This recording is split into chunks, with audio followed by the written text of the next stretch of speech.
Selamat siang. Selamat siang semuanya. Apa kabar teman-teman?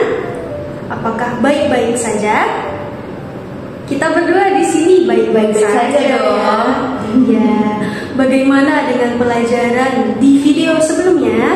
Apakah semuanya masih ingat? Oke, kemarin kita belajar kata fungsi atau kinogo dan kata preposisi atau zenjishi ya. Oke, Kalau kalian sudah pakai bahasa Indonesia hari ini, artinya kalian bagus sekali ya. iya, Jadi supaya tidak lupa, ayo terus dipakai ya.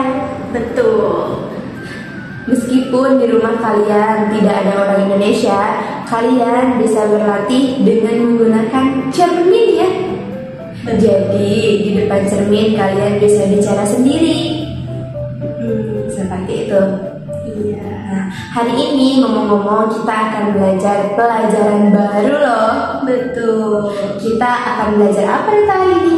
Oke, hari ini kita akan belajar kurikai sukotoba atau kata berulang. Iya, kata ulang ya. Ya, jadi kata ini atau kata yang sering diucapkan secara berulang-ulang sering dipakai oleh orang Indonesia waktu bicara sehari-hari ya. Jadi tolong diingat ya kata-kata yang akan keluar di pelajaran hari ini. Oke, semuanya semangat ya. Semangat!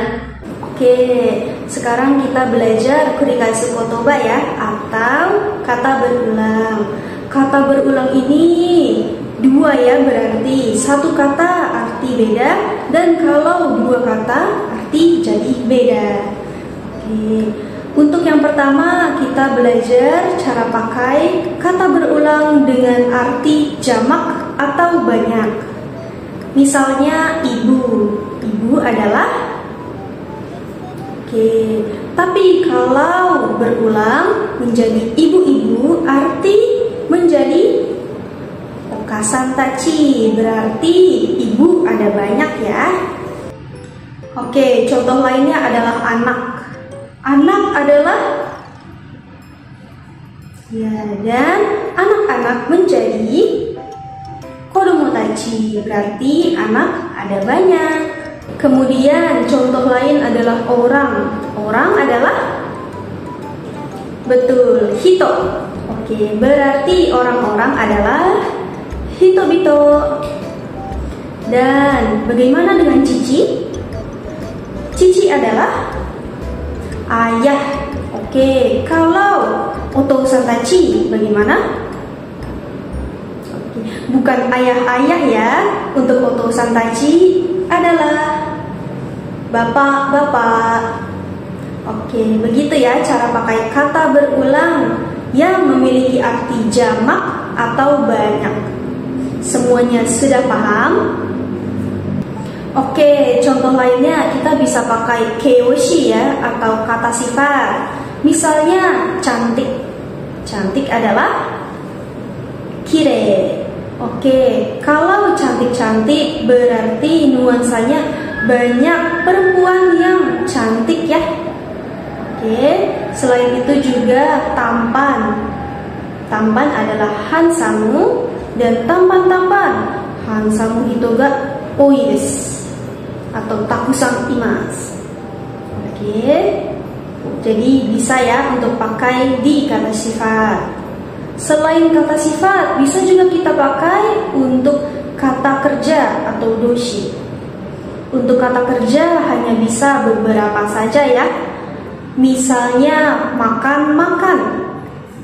Makan-makan adalah shokujikai. Atau minum-minum. Minum-minum adalah nomikai.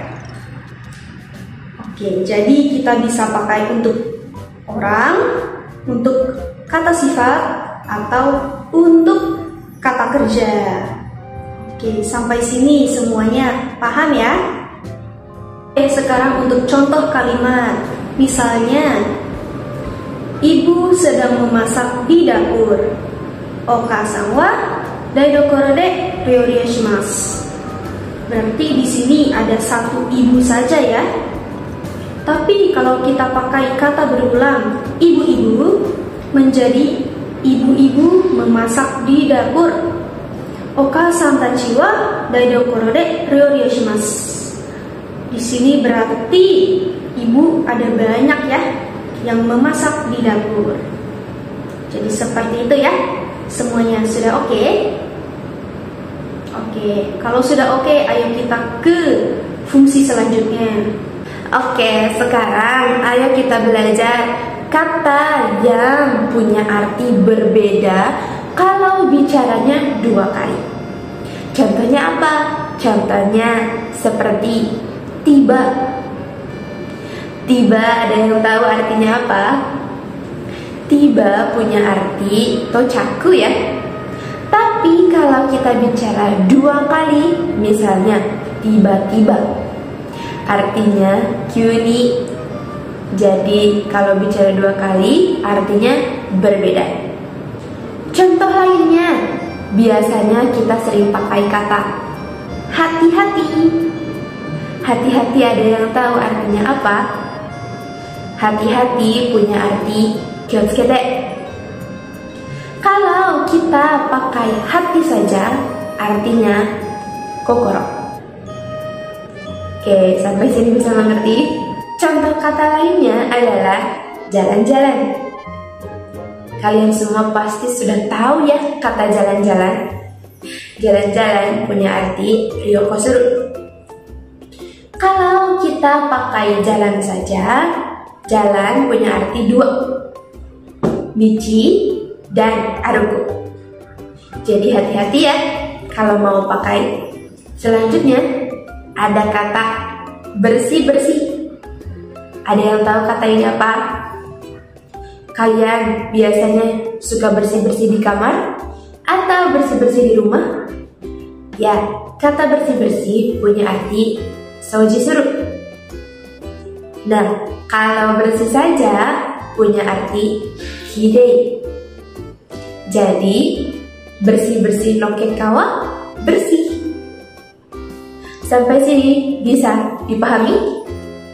Selanjutnya adalah cara pakai kata berulang atau kurikaisu kotoba yang tidak bisa diucapkan sekali.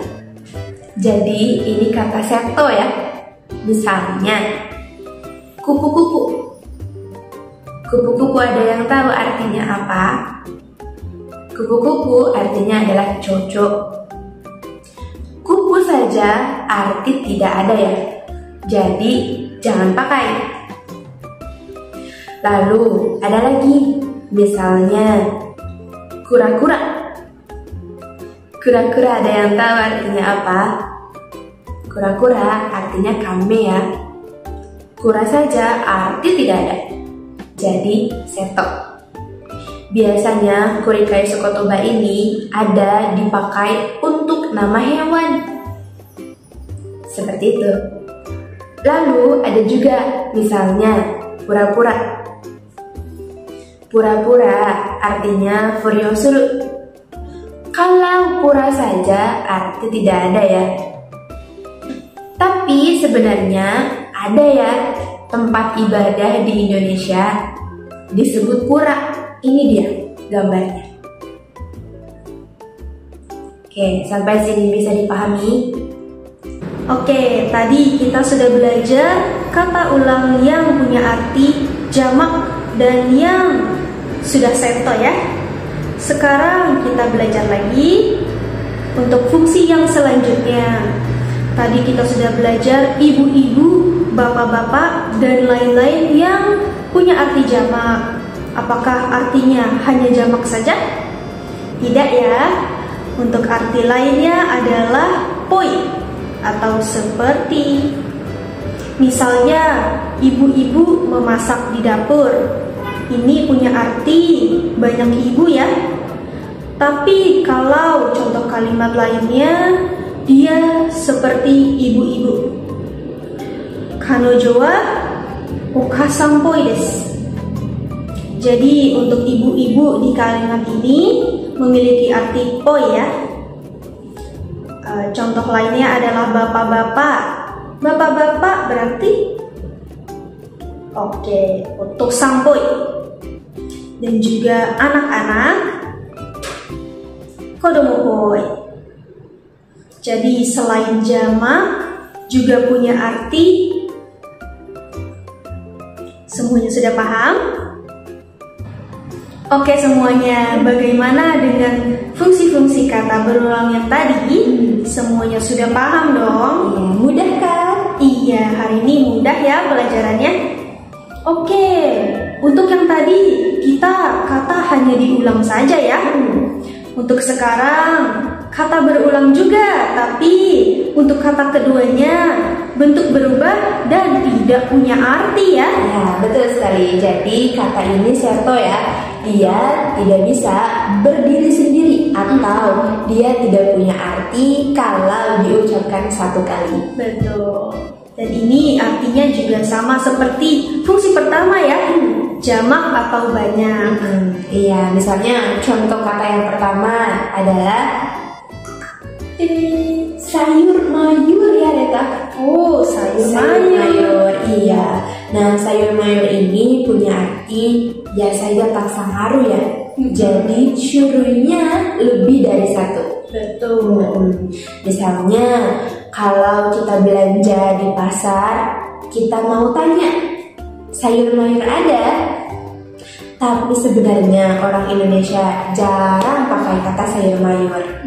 Iya, biasanya kita pakai apa ya, Teh? Biasanya kita pakai sayuran ya. Iya, pakai sayuran. Seperti itu. Jadi ini ada akhiran an ya di kata sayur. Betul. Nah, tadi sayur mayur ya, Reta. Mayur punya arti nggak sih, Reta? Untuk mayur tidak ada arti ya. Mayur tidak ada arti. Jadi mayur butuh kata sayur. Gitu. Tapi kalau sayur saja punya arti ya. Betul. Contoh kata yang kedua apa ya? Untuk contoh kata kedua adalah okazu atau lauk pauk. Oke, lauk okazu ya. Tapi kalau pauk saja tidak bisa ya, tidak ada arti. Betul, pauk saja tidak ada ya. Biasanya orang Indonesia pakainya lauk saja. Betul, seperti itu. Kalau misalnya biasanya sih kita pakainya lauk-lauk ya. Lauk-lauk atau enggak lauk saja sudah oke sih. Betul. Oke, nah contoh yang lainnya apa ya? Apa ya? Apa ya? Warna-warni. Betul. Jadi warna-warni, kalau warni saja arti tidak ada kita ada. Jadi warni butuh warna, tapi warna tidak butuh warni. Nah ini biasanya kita sering pakai untuk orang yang pakai baju banyak warna ya. Misalnya, oh baju dia warna-warni ya. Seperti itu. Jadi sampai sini paham? Oke, Reta, hari ini kita belajar cukup mudah ya. Betul, kata berulang mudah ya. Karena kata berulang ini kita hanya perlu ingat ya Reta. Dan banyak cari contoh kalimat ya. Betul, itu dia. Jadi untuk kalian semua, rekomendasi dari kami, tolong untuk cari banyak kata kerja berulang atau kata sifat berulang di internet ya. Betul. Karena ada banyak sekali. Gitu. Jadi tolong pakai kata-kata hari ini juga waktu kalian bicara atau kalian belanja ya. Ya biasanya kalau belanja kita sering pakai misalnya wah barangnya murah-murah ya. Betul. Gitu. Ya jadi kalau kalian punya pertanyaan silahkan tulis di kolom komentar ya. Dan jangan lupa banyak latihan ya, agar kita semakin seperti orang Indonesia. Betul, seperti orang Indonesia. Jadi sampai jumpa di video selanjutnya ya semuanya. Sampai jumpa. Bye.